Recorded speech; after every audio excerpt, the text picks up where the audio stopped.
scandale sexuel. La faculté des sciences et techniques de l'université d'Abomey-Calavi au cœur d'un scandale sexuel.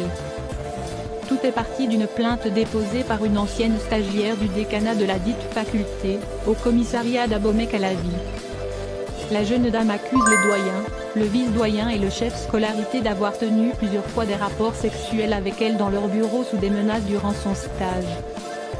Interrogés par le procureur, le vice-doyen et le chef scolarité ont nié les faits.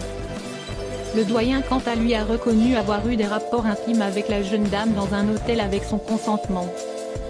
Attestation du baccalauréat session de juin 2021. La distribution des attestations du baccalauréat session de juin 2021 se déroulera du 4 au 9 octobre 2021 dans les centres retenus. À cet effet, la direction de l'Office du bac a élaboré un planning permettant d'accueillir les bacheliers par jury et par centre de composition.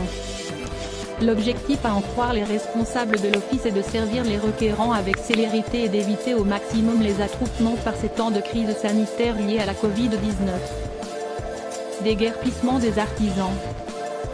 Les artisans installés dans le périmètre du centre de promotion de l'artisanat sommés de vider les lieux au plus tard le 31 décembre 2021.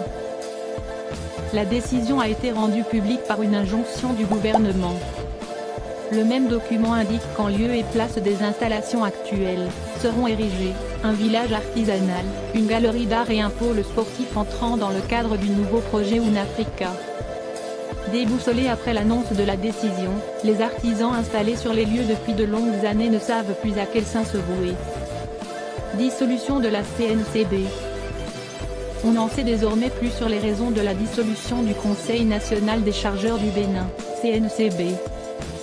Selon le compte-rendu du Conseil des ministres, cette dissolution fait suite à la mise en place d'un nouveau système d'information au port de Cotonou. Le nouveau système garantit la transparence du processus d'importation et du transit, la simplification et l'accélération des procédures d'entrée et de sortie des marchandises dans l'espace portuaire. Il va également induire une restructuration profonde des activités portuaires, ce qui rend d'office obsolète l'existence du CNCB.